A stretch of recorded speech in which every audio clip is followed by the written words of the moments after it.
الحمد لله الذي أرسل رسوله بالهدى ودين الحق ليظهره على الدين كله وأنزل أشرف كتبه إليه زيادة لقوله ووصله وأكمل تشريفه لديه بإعطائه جوامع الكلم وخواتم الحكم. اللهم صل على محمد وعلى آل محمد وأصحاب محمد وأتباع محمد وبارك وسلم تسلیما کثیرا. السلام علیکم ورحمۃ اللہ وبرکاتہ. الحمدللہ ہم 11 سپاروں کا خلاصہ لے چکے ہیں اور آج ہم 12ویں سپارے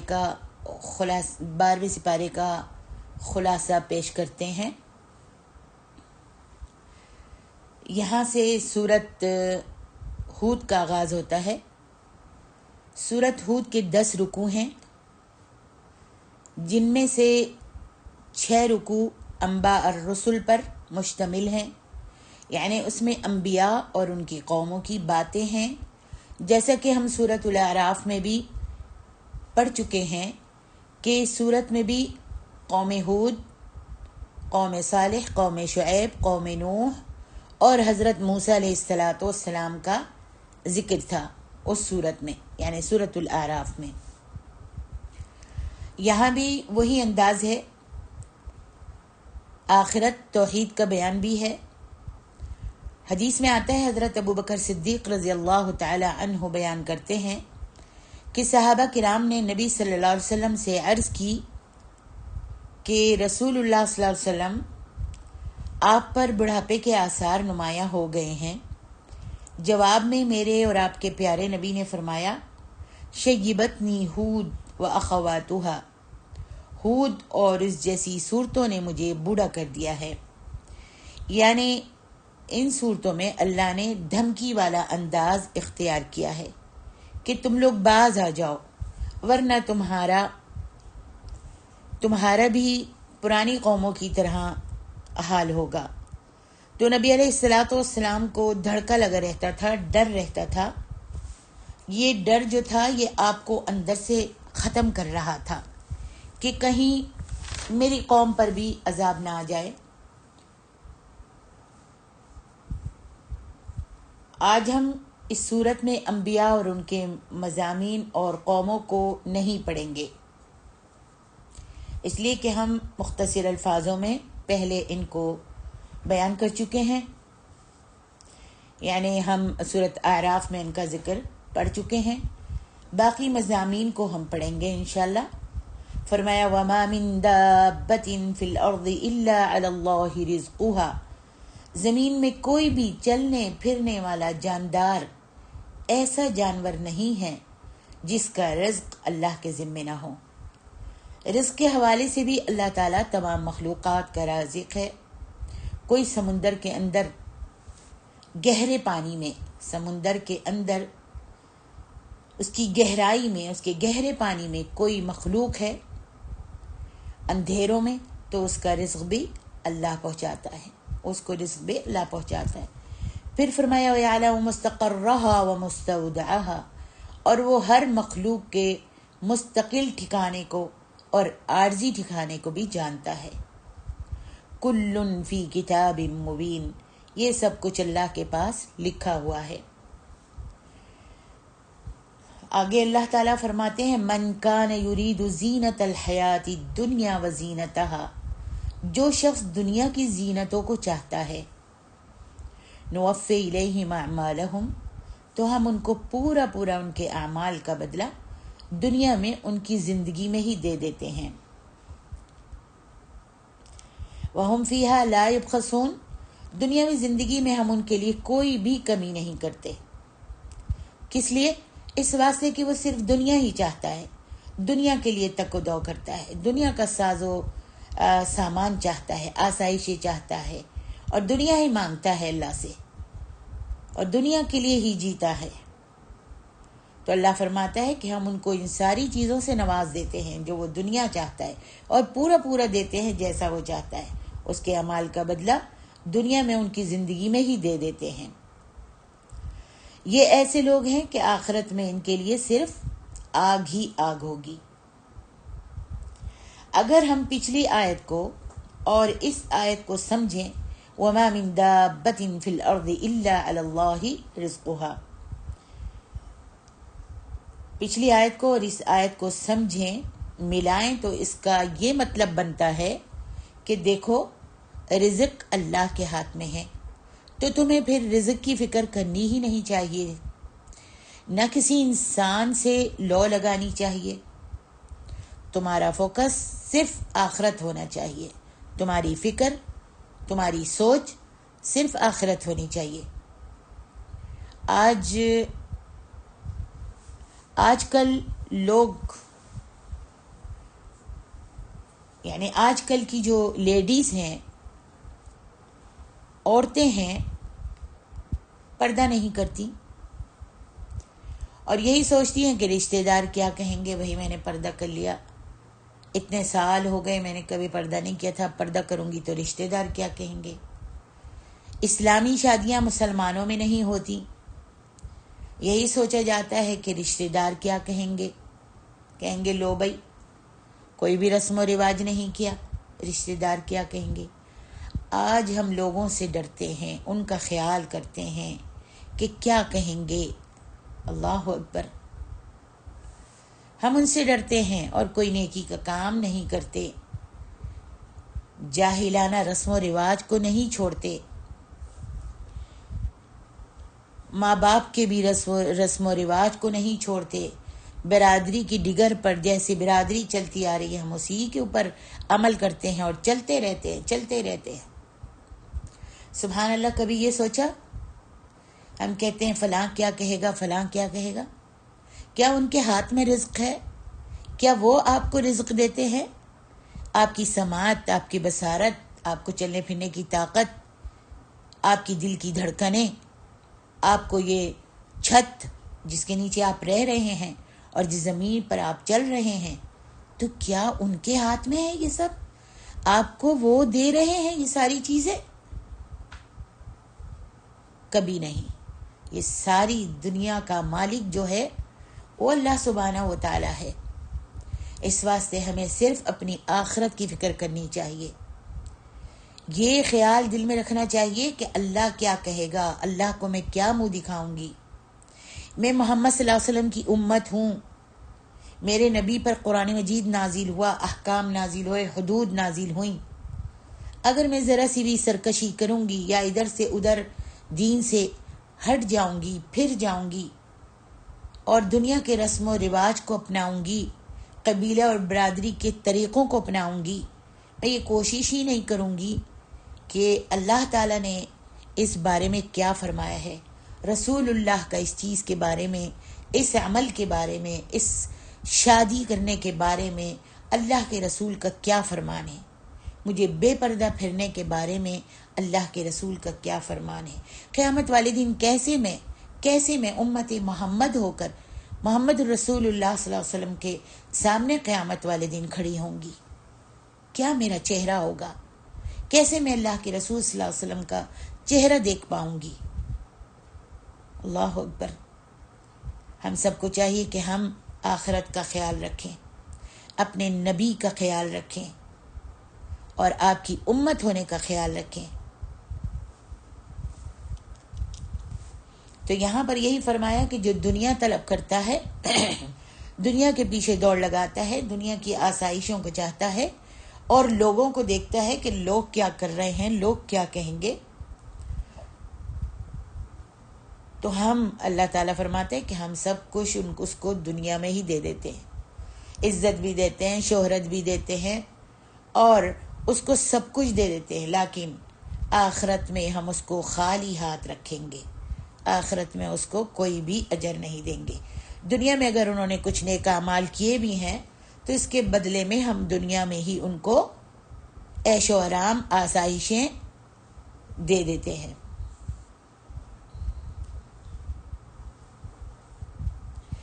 اور فرمایا اگر آپ کی سوچ صرف دنیا ہی ہے تو ہم کوئی کمی نہیں کریں گے، سب کچھ دے دیں گے، لیکن آخرت میں آگ کے سوا کچھ بھی نہیں ہوگا۔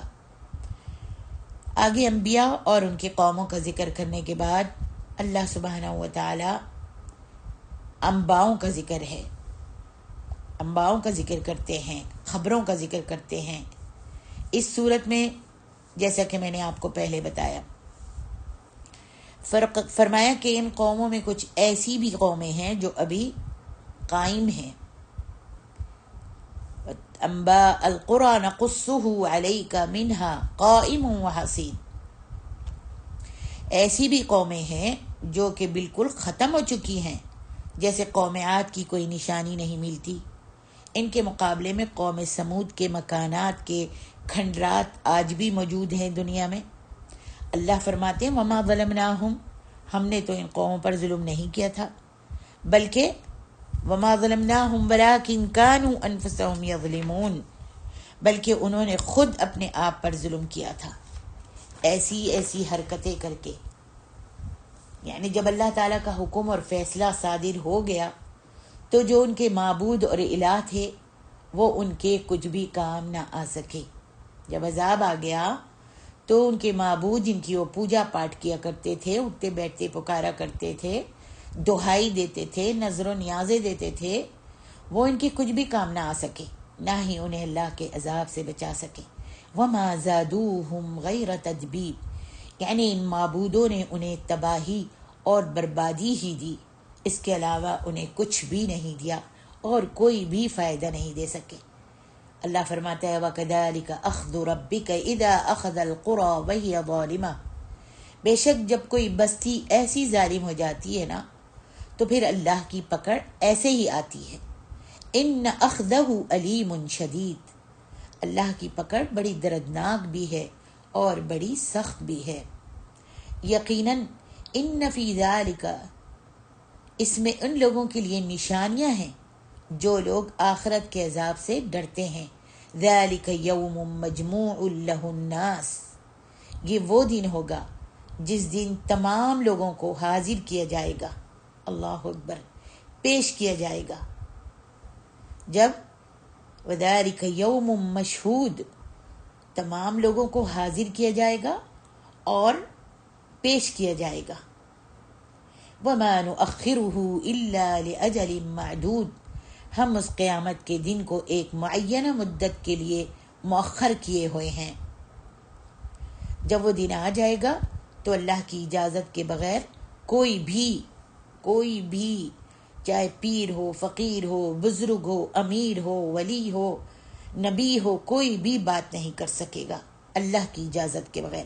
اللہ تعالیٰ جس کو اجازت دیں گے وہی اپنے لب کھول سکے گا۔ فرمایا فَمِنْهُمْ شَقِيٌّ وَسَعِيدٌ، اس دن قیامت والے دن کچھ نافرمان لوگ بھی ہوں گے اور کچھ خوش نصیب انسانوں میں بھی ہوں گے۔ فَأَمَّا الَّذِينَ شَقُوا فَفِي النَّارِ لَهُمْ فِيهَا زَفِيرٌ وَشَهِيقٌ، وہ لوگ جو بدبخت ہیں وہ آگ میں ہوں گے جس میں وہ چیخنا اور دھاڑنا ہے۔ فیہا زفیر و شہیق، جس میں چیخیں گے اور دھاڑیں گے، ہمیشہ اسی میں رہیں گے جب تک کہ زمین اور آسمان ہے، اللہ اکبر، جب تک کہ اللہ چاہے گا اسی میں رہیں گے اور چیختے اور چنگھاڑتے رہیں گے۔ فرمایا وَأَمَّا الَّذِينَ سُعِدُوا، اور وہ لوگ جو نیک بخت خوش نصیب ہوں گے، ایسے اچھے باغات میں ہوں گے، فَفِي الْجَنَّةِ، ایسے اچھے باغات میں ہوں گے، خالدین فیہا، ہمیشہ کے لیے، ما دامت السماوات والارض، ہمیشہ کے لیے ان باغات میں رہیں گے جب تک کہ زمین اور آسمان ہیں، اللہ اکبر، اللہ ہم سب کو نصیب کرے، جب تک کہ اللہ چاہے گا اس میں رہیں گے۔ عطاء غیر مجذوذ، یہ ایسی بخششیں ہیں جو کبھی بھی ختم نہیں ہوں گی، یہ ایسی نوازشیں ہوں گی جو کبھی بھی ختم نہیں ہوں گی۔ ان آیات سے بعض علماء نے یہ نکتہ نکالا ہے کہ جنت تو ابدی اور ہمیشہ رہے گی، لیکن جہنم جو ہے وہ ہمیشہ نہیں رہے گی۔ اہل سنت اور جماعت کا یہ عقیدہ ہے کہ جنت اور جہنم ہمیشہ کے لیے ابدی ہیں، اللہ اعلی و اعلم۔ پھر آخر سورۃ ہود میں فرمایا فَقُلْ لِلَّذِينَ لَا يُؤْمِنُونَ اعْمَلُوا عَلَى مَكَانَتِكُمْ، اے نبی آپ کہہ دیجئے ان لوگوں سے جو ایمان نہیں لائے ہیں، تم اپنی جگہ پر جو عمل کرنا چاہتے ہو کرتے رہو، اِنَّا عَامِلُونَ، اور ہم بھی جو عمل کر رہے ہیں وہ کرتے رہیں گے، وَانتَظِرُوا اِنَّا مُنتَظِرُونَ، تم بھی انتظار کرو اور ہم بھی انتظار کرتے ہیں۔ وَلِلَّهِ غَيْبُ السَّمَاوَاتِ وَالْأَرْضِ، تمام غیب کی باتوں کا علم جو آسمان اور زمین میں ہے صرف اللہ ہی کے پاس ہے۔ پہلے بھی ہم اس غیب کے بارے میں بتا چکے ہیں کہ غیب کی باتیں، غیب کا علم اللہ کے سوا کسی کو بھی نہیں ہے۔ اور دیکھیے یہ آیت بھی یہی واضح کرتی ہے، وَلِلَّهِ غَيْبُ السَّمَاوَاتِ وَالْأَرْضِ، تمام غیب کی باتوں کا علم جو آسمان اور زمین میں ہے صرف اللہ ہی کے پاس ہے۔ وَإِلَيْهِ يُرْجَعُ الْأَمْرُ كُلُّهُ فَاعْبُدْهُ وَتَوَكَّلْ عَلَيْهِ وَمَا رَبُّكَ بِغَافِلٍ عَمَّا تَعْمَلُونَ، اور تمام کے تمام معاملات اللہ کی طرف ہی لوٹائے جائیں گے، بس کیا کرو؟ اسی کی عبادت کرو، اسی پر بھروسہ کرو۔ وَتَوَكَّلْ عَلَيْهِ، فَاعْبُدْهُ، اس کی عبادت کرو، وَتَوَكَّلْ عَلَيْهِ، اور اسی پر بھروسہ کرو۔ اور جو یہ لوگ عمل کر رہے ہیں تو اللہ ان سے غافل نہیں ہے۔ الحمدللہ سورت ہود کا خلاصہ ختم ہوتا ہے۔ اب ہم سورت یونس کا خلاصہ بیان کرتے ہیں۔ سورت یونس اور سورت ہود کا خلاصہ آخر میں جو ہم کو اس خلاصے سے سبق ملا ہے کہ یہ دنیا عارضی ہے، یہ حقیقی نہیں ہے، آخرت حقیقی ہے، ہمیشگی کے لیے ہے، ہمیشہ رہے گی آخرت، دنیا فانی ہے، چند روزہ ہے، ختم ہو جائے گی۔ تو ہم سب کو چاہیے کوششیں جو ہیں، ہر کوششیں آخرت کے لیے کرنی چاہیے تاکہ ہم اللہ کے عذاب سے بچ سکیں۔ دنیا میں اللہ سبحانہ و تعالیٰ نے کافروں کو مہلت دے رکھی ہے، جیسے ہی ان کی مہلت ختم ہوگی ان کے لیے دردناک عذاب ہوگا، اور اللہ کے عذاب سے ان کو کوئی بھی نہیں بچا سکے گا۔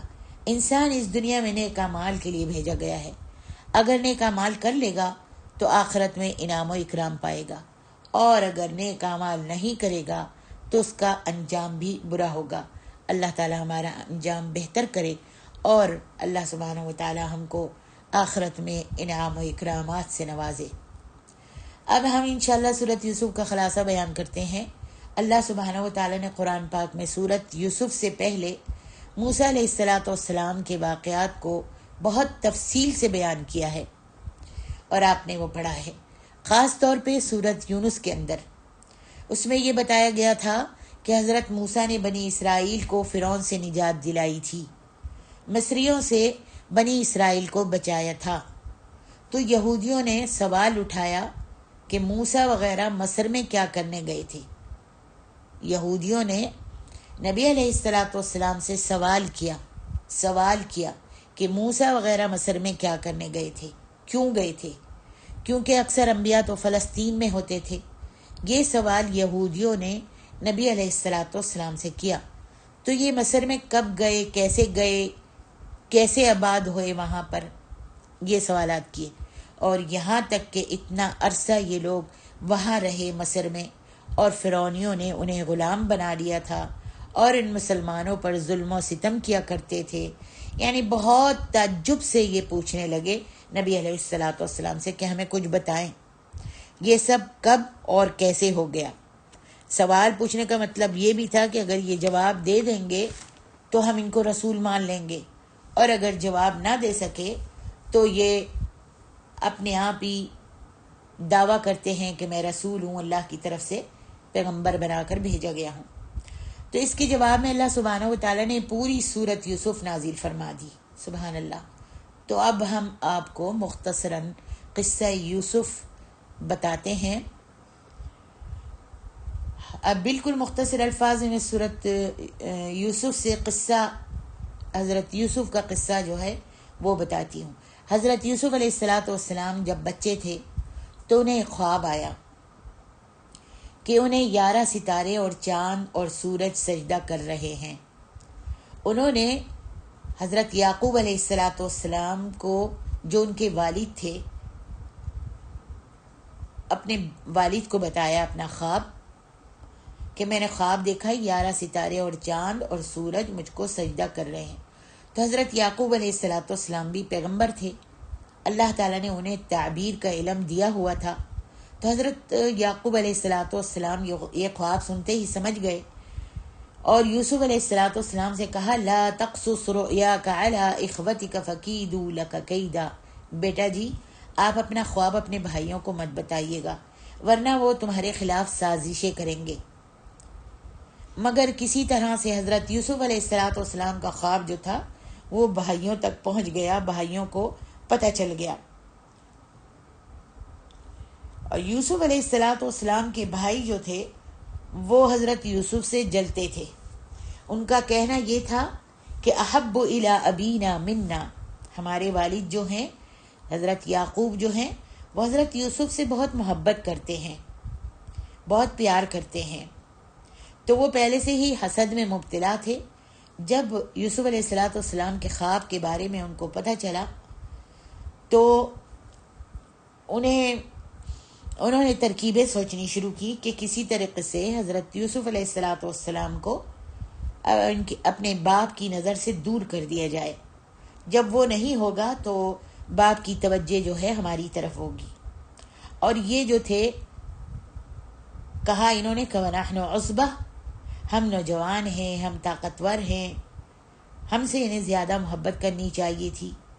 اس حسد میں مبتلا ہو کر انہوں نے پہلے تو حضرت یوسف کو قتل کرنے کا سوچا، پھر دوسرے بھائیوں کے مشورے سے قتل تو نہیں کیا مگر انہیں کنویں میں پھینک دیا.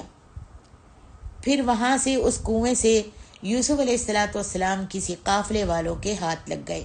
جب قافلہ وہاں پر پہنچا تو آپ انشاءاللہ اس کو ترجمے میں پورا اچھی طرح پڑھ سکتی ہیں، میں لمبا نہ ہوں، طول نہ پکڑ لے، اس واسطے یہاں پر قرآن مجید بھی نہیں پڑھ رہی ہوں. صرف قرآن مجید میں جو حضرت یوسف علیہ السلام کا قصہ بیان کیا گیا ہے وہ مختصر الفاظ میں بیان کر رہی ہوں.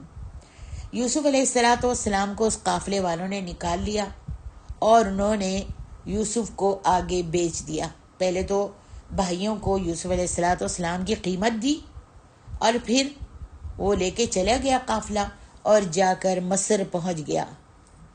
مصر میں جا کر عزیز مصر کو بیچ دیا.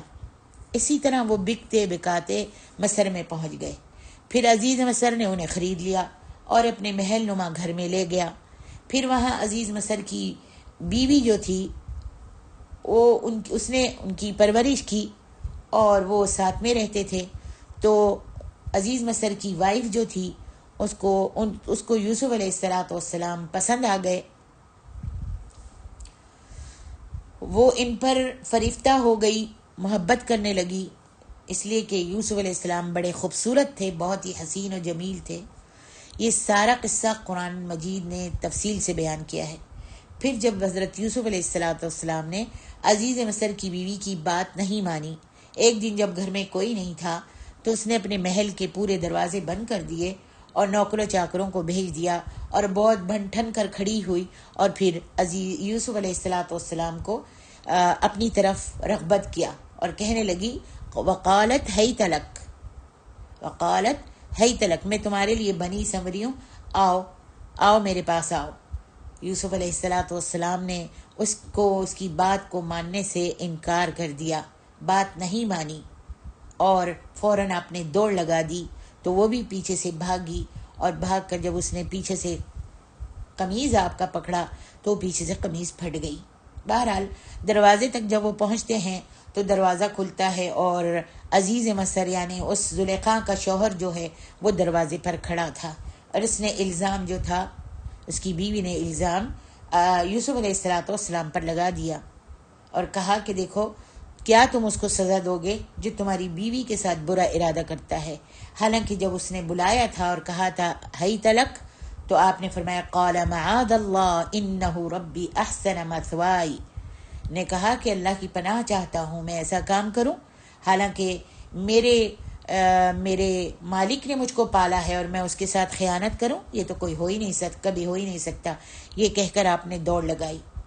اور جب اس کا شوہر سامنے آ گیا تو اس نے سارا الزام جو تھا حضرت یوسف پر لگا دیا. سبحان اللہ. تو یوسف علیہ السلام کو اس بادشاہ نے، عزیز مصر نے قید کر دیا، حالانکہ ان کی بے گناہی ثابت ہو چکی تھی. پھر آپ کو جیل میں ڈال دیا گیا، اور جیل میں لوگ حضرت یوسف علیہ السلام کا اخلاق دیکھ کر بہت متاثر ہوئے. پھر جیل میں 2 نوجوانوں کو یوسف علیہ السلام نے خواب کی تعبیر بھی بتائی. 2 نوجوان تھے جو جیل میں آپ کے ساتھ تھے.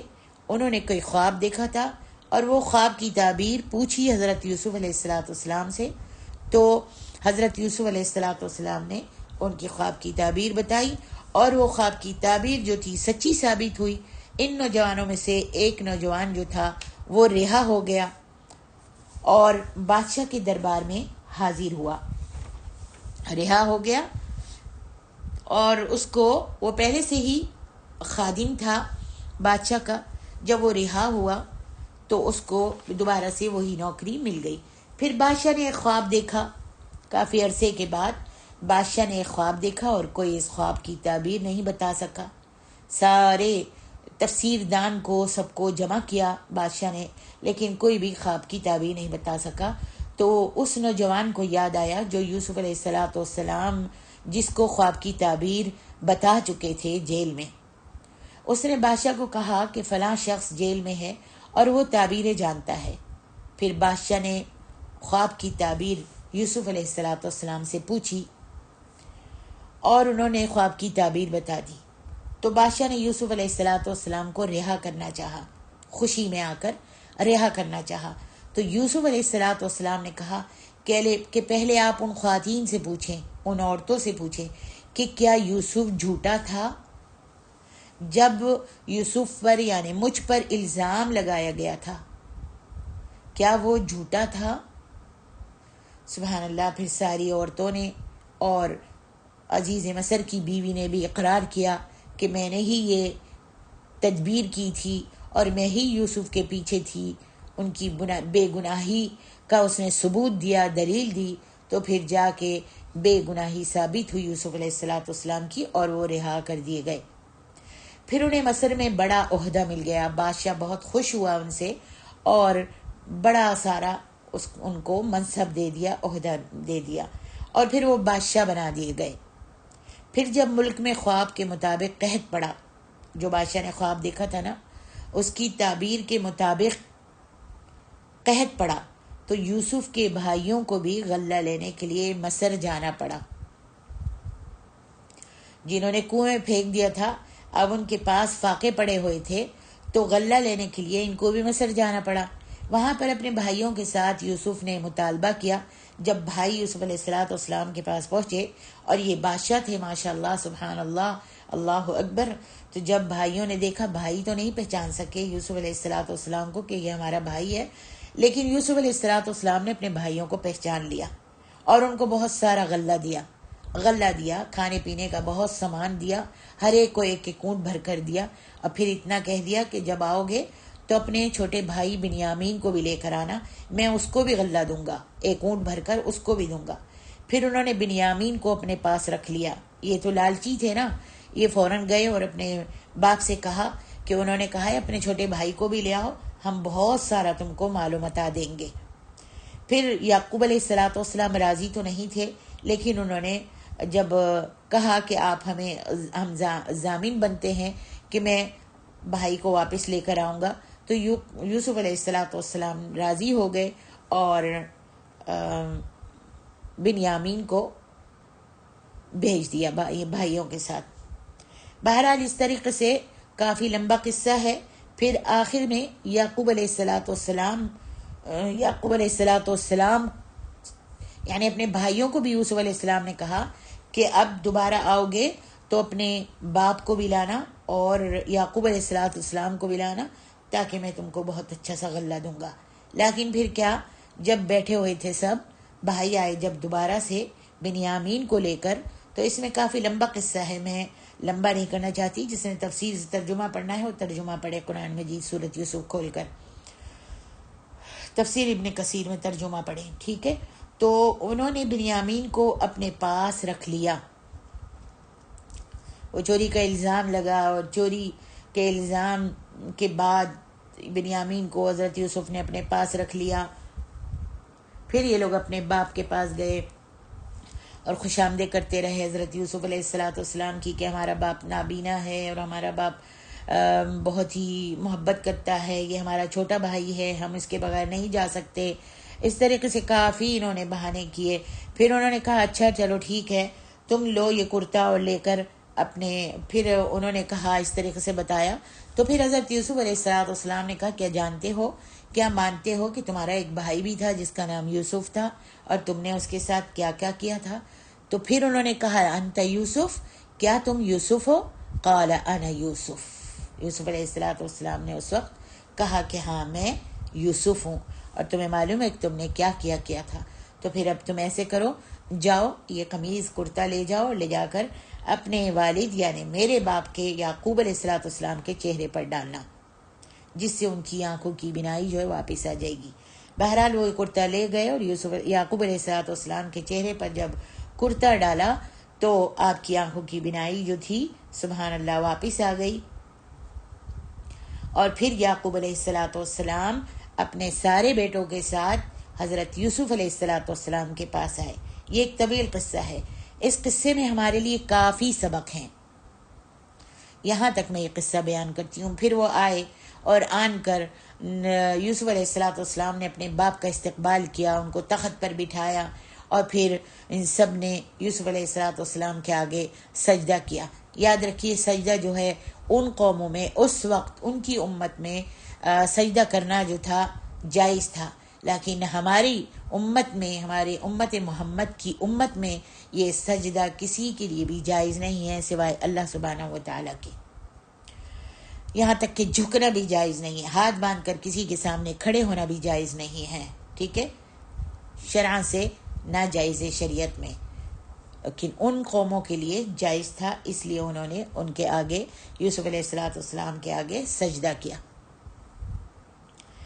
اب اس سبق میں اس سورۃ یوسف کے قصے میں ہم سب کے لیے سبق ہیں، اور میں ان سبق کو یاد دلانا چاہتی ہوں اپنے آپ کو بھی اور آپ سب کو بھی. سب سے پہلے تو یہ کہ انسان کو حسد نہیں کرنا چاہیے. ہمارے ارد گرد جتنے بھی لوگ ہیں انہیں جتنا بھی قیمتی اور اچھا مقام اور مال و دولت مل جائے، کبھی بھی ان سے حسد جلن نہیں کرنی چاہیے، بلکہ ان کے لیے خیر مانگنی چاہیے. جب آپ ان کے لیے خیر مانگیں گے تو اللہ تعالی ہم کو بھی خیر دے گا. ان کے لیے کسی کے مال، حسب نسب کو دیکھ کر، حسن کو دیکھ کر یا کچھ بھی دیکھ کر ان کے لیے برکت کی دعا کرنی چاہیے. جب کسی کے لیے برکت کی دعا کرتے ہیں تو فرشتہ کہتا ہے آمین، تمہارے لیے بھی ویسے ہی ہو. اس لیے حسد سے کچھ بھی نہیں ملتا. لیکن اگر خیر کی دعا کریں گے، خیر مانگیں گے دوسرے کے واسطے، تو ہم کو بھی اللہ تعالیٰ خیر سے نوازے گا اور برکتوں سے نوازے گا. حدیث میں آتا ہے حسد نیکیوں کو ایسے کھا جاتا ہے جیسے آگ لکڑیوں کو کھا جاتی ہے. اسی طرح یوسف کے بھائیوں نے یوسف علیہ السلام سے حسد کیا. جو حسد کرتا ہے اسی کو نقصان ہوتا ہے، وہ جلتا کڑتا رہتا ہے، اس کی نیکیاں ختم ہو جاتی ہیں، جبکہ محسود کا کوئی بڑا نقصان نہیں ہوتا. دیکھا آپ نے یوسف علیہ السلام کا کوئی نقصان ہوا؟ صحیح پریشانیاں آئیں، جیل میں ڈالا گیا، کنویں میں پھینکا گیا، ادھر بکے ادھر بکے، کتنی پریشانیاں آئیں، لیکن آخر میں اللہ سبحانہ و تعالیٰ نے انہیں مصر کا بادشاہ بنا دیا. سبحان اللہ. دوسرا سبق ہمیں یہ ملتا ہے کہ حالات جیسے بھی ہوں ہمیں امید کا دامن نہیں چھوڑنا چاہیے. یہ امید رکھنی چاہیے کہ اللہ تعالیٰ ہمارے ساتھ ہے، وہ ہماری ضرور مدد کرے گا. جب آپ اللہ سے مدد کی امید لگائے رکھیں گے تو اللہ آپ کی مدد ضرور کرے گا. مایوس نہیں ہوں گے. اللہ کی مدد سے آس لگا کر رکھیں گے تو اللہ ضرور مدد کرے گا. لیکن اگر آپ امید چھوڑ دیں گے، امید کا دامن چھوڑ دیں گے اور مایوس ہو جائیں گے تو پھر مایوسی کبھی کبھی انسان کو کفر تک پہنچا دیتی ہے. تیسرا سبق ہم کو اس سبق سے یہ ملتا ہے اس صورت سے یہ ملتا ہے کہ ہمیں اللہ کا خوف رکھنا چاہیے۔ اگر کسی انسان کے پاس گناہ کرنے کے مواقع میسر ہوں، کسی انسان کے پاس گناہ کرنے کے مواقع میسر ہوں، آسان ہو گناہ کرنا، لیکن وہ پھر بھی گناہ نہیں کرتا، تو یہ صرف اللہ کا خوف ہی ہوتا ہے جس کی وجہ سے وہ گناہ سے بچ جاتا ہے۔ حالانکہ ہمارے ہاں ایک مقولہ مشہور ہے کہ انسان شریف ہے، اس لیے شریف ہے کہ اسے گناہ کرنے کا موقع نہیں ملا۔ جب کہتے ہیں نا کہ یہ بہت انسان شریف ہے، تو کہا یہ اس لیے شریف ہے کہ اسے گناہ کرنے کا موقع نہیں ملا، اگر اسے موقع مل جائے تو وہ شریف نہ رہے گا۔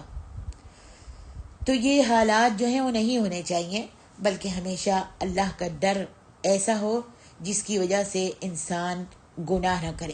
جیسا کہ یوسف علیہ السلام کو جب عزیز مصر کی بیوی نے دعوت دی، گناہ کی، تو آپ نے کیا کہا تھا؟ انی اخاف اللہ، میں اللہ سے ڈرتا ہوں۔ سبحان اللہ، اللہ سے ڈرتے تھے، اس واسطے آپ نے گناہ کا کام نہیں کیا اور اس کی دعوت کو قبول نہیں کیا۔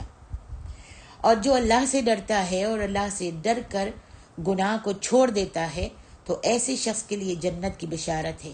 اللہ سبحانہ وتعالیٰ فرماتے ہیں سورۃ الرحمن میں، وَلِمَنْ خَافَ مَقَامَ رَبِّهِ جَنَّتَانِ، جو شخص اللہ کے سامنے کھڑے ہو کر حساب کتاب دینے سے ڈر گیا، گناہ سے بچ گیا، تو اس کے لیے دو جنتیں ہیں۔ سبحان اللہ، اللہ ہمارے دلوں میں اپنا ڈر ڈال دے، اور اللہ اپنے ڈر سے ہم کو گناہوں سے بچنے کی توفیق عطا فرما۔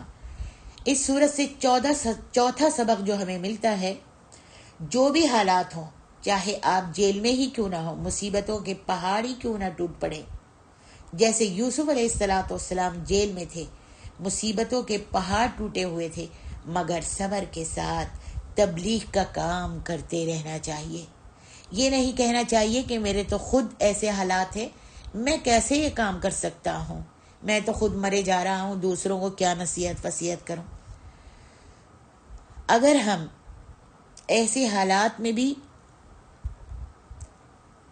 امر بالمعروف اور نہی عن المنکر کریں گے، تبلیغ کا کام کریں گے، توحید کو پھیلائیں گے، تو ہو سکتا ہے اللہ ہم کو آزما رہے ہوں، تو آزمائشوں پر پورا اتریں گے، اور توحید اور عبادتوں پر خود بھی قائم رہیں گے اور دوسروں کو بھی بلاتے رہیں گے اس دعوت توحید کی طرف۔ اللہ اکبر۔ پانچواں سبق اس صورت سے ہمیں ملتا ہے کہ آپ کے پاس جتنا بھی بڑا رتبہ، بڑا منصب مل جائے، آپ جتنے بھی طاقتور ہو جائیں، چاہے بادشاہ بھی بنا دیے جائیں، مگر جن لوگوں نے آپ کے ساتھ برائی کی تھی، دشمنی کی تھی، پہلے آپ کی زندگی میں آپ کے ساتھ آپ کے دوستوں نے، آپ کے پڑوسیوں نے، رشتہ داروں نے، برادری نے، جس کسی نے بھی آپ کے ساتھ برائی کی تھی، دشمنی کی تھی، غلط کیا تھا، آپ ان لوگوں کے ساتھ طاقت ہونے کے باوجود، بادشاہ بن جانے کے باوجود، منصب ملنے کے باوجود ان کو معاف کر دیں، بدلہ نہ لیں ان سے۔ اللہ اکبر۔ یاد رکھیں، جو شخص اختیار رکھنے کے باوجود اگر کسی کو معاف کر دیتا ہے تو یقیناً وہی اصل معاف کرنے والا کہلاتا ہے۔ اب مثلاً ایک کمزور بندہ اگر یہ کہے کہ جاؤ بھائی میں نے تمہیں معاف کر دیا، تو اس کی معافی میں اتنا دم، اتنا اثر اور اتنا اجر نہیں ہوگا جتنا کہ ایک طاقتور صاحب اقتدار کی معافی میں اثر ہوگا۔ جیسے کہ حضرت یوسف علیہ السلام نے اپنے بھائیوں کو معاف کیا تھا اور کہا تھا لا تثریب علیکم اليوم۔ اللہ اکبر۔ آج میرا اور آپ کے جیسا کوئی ہوتا تو کبھی بھی ان بھائیوں کو معاف کرتا؟ کبھی بھی نہیں، ہم تو شکل بھی نہ دیکھتے، بلکہ اگر غلہ لینے آئے تھے تو ہم ان کو دھتکار دیتے، بھول گئے تم نے مجھے کنویں میں پھینکا تھا، بھول گئے تم سب بھائیوں نے مجھے کتنی مار ماری تھی اور پھر کنویں میں پھینک کر چلے گئے تھے، اور پھر قافلے والوں کے ہاتھوں میں تم نے مجھ کو بیچ دیا تھا۔ لیکن نہیں، جب ان بھائیوں نے اپنے جرم کا اقرار کیا تو حضرت یوسف علیہ السلام نے اپنے بھائیوں کو معاف کر دیا اور کہا لا تثریب علیکم اليوم۔ اللہ اکبر۔ آج تم نا امید مت ہو، آج میں نے تم کو معاف کر دیا۔ چھٹا سبق ہم کو اس صورت سے یہ ملتا ہے کہ اپنے خاندان والوں کے لیے، اپنے شہر والوں کے لیے آپ ایک فائدہ مند انسان بنیں، اور جتنا ہو سکتا ہے لوگوں کو اپنی ذات سے فائدہ دے۔ ویسے بھی انسان جب معاشرے کے لیے مفید ہوتا ہے تو اللہ تعالیٰ اس کو عزت اور اونچا مقام عطا فرماتے ہیں، جیسا کہ سورۃ الرعد میں آتا ہے، اللہ فرماتے ہیں وَأَمَّا مَا يَنْفَعُ النَّاسَ فَيَمْكُثُ فِي الْأَرْضِ، جو چیز لوگوں کے لیے مفید ہوتی ہے اللہ اسے ٹھہرا دیتے ہیں۔ پہلے ہمارے والد صاحب محمد سلیمان جوناگڑھی، جو میرے استاد بھی ہیں، یہی سمجھاتے تھے کہ اگر آپ چاہتے ہیں کہ لوگ آپ کی عزت کریں تو آپ لوگوں کو عزت دینا شروع کر دیں، اللہ سبحانہ و تعالیٰ آپ کو عزت اور دولت دونوں سے نواز دے گا۔ اگر آپ معاشرے میں ذلیل و خوار ہونا چاہتے ہیں تو لوگوں کی عزت کرنا چھوڑ دیں، آپ ذلیل ہو جائیں گے۔ آپ لوگوں پہ خرچ کریں، اللہ آپ کو مزید دولت دے گا، اور آپ جو رویہ لوگوں کے ساتھ رکھیں گے اللہ سبحانہ و تعالیٰ وہی رویہ آپ کے ساتھ رکھے گا۔ الحمدللہ رب العالمین۔ یہ یوسف علیہ السلام کا قصہ جو ہے اپنے اختتام کو پہنچا، اور میں دعا کرتی ہوں کہ اللہ سبحانہ و تعالیٰ جو اس صورت میں ہمیں سبق حاصل ہوئے ہیں، اللہ ہم سب کو، آپ سب کو ان پر عمل کرنے کی توفیق عطا فرمائے۔